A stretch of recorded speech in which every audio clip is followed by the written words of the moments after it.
میں ایک واقعہ آپ کو سناؤں. میں ٹیکسلا گیا, انجینئر علی مرزا کے 3-4 اسٹوڈنٹ تھے, وہ میرے سے ملنے آئے اور مجھے آ کر سوالات کرنے لگے مجھ سے, مفتی صاحب یہ بتا دیں, یہ بتا دیں, میں نے بڑی تسلی سے سنا.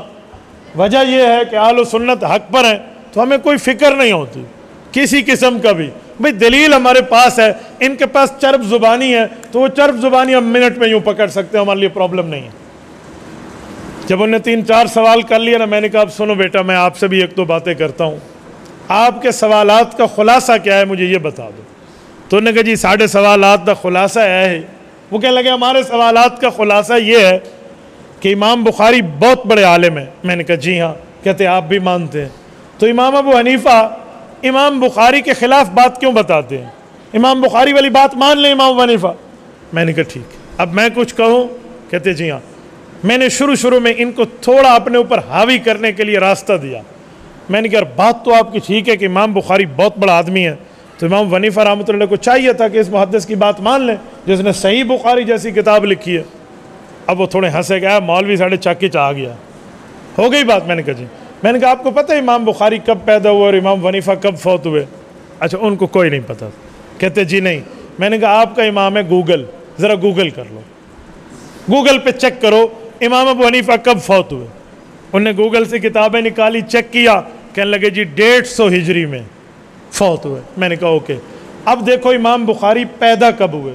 انہوں نے گوگل کیا تو کہتے ہیں 194 ہجری میں.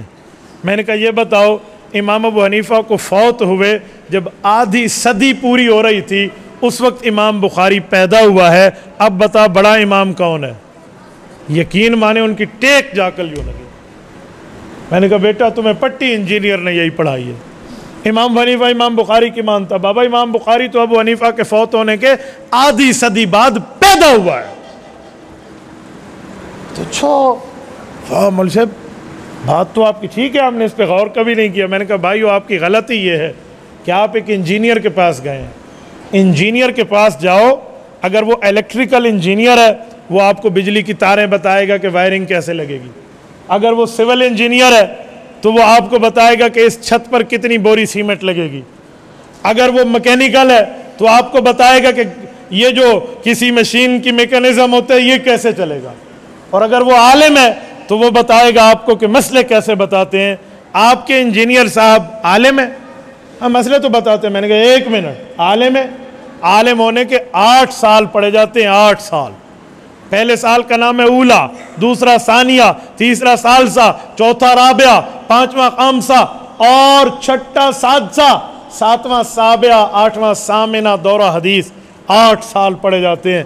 انجینئر صاحب نے ان میں سے کوئی 1 سال پڑھا ہے؟ جی نہیں, وہ تو مولویوں کے مخالف ہے, وہ کیوں پڑھے؟ میں نے کہا ٹھیک ہو گیا. وہ حافظ ہے؟ جی نہیں, اس نے تو حفظ نہیں کیا, اسے تو دیکھ کے پڑھنے میں اٹک آتی ہے. اچھا وہ قاری ہے؟ جی وہ قاری واری بھی کوئی نہیں ہے, وہ تو کہتے ہیں میرا قرآن صحیح ہے, امام کعبہ کا غلط ہے. آپ کلپ سنیں آپ حیران ہو جائیں گے. وہ سکے امام کعبہ نے قرآن پڑھا نہیں آتا جی میں مینو آتا ہے, وہ تو ایسا قاری نہیں ہے, وہ تو قہاری ہے. تو میں نے کہا بیٹا جب عالم نہیں ہے, حافظ نہیں ہے, قاری نہیں ہے, مفتی نہیں ہے, محدث نہیں ہے, ہے انجینئر, اس سے جا کر پوچھے میری تھلی ٹیڑھی ہے کتنی اینٹیں لگاؤں, میری گلی ٹیڑھی ہے کتنی تار گول لگاؤں. تو اس سے مسئلہ چیک کرانے گیا.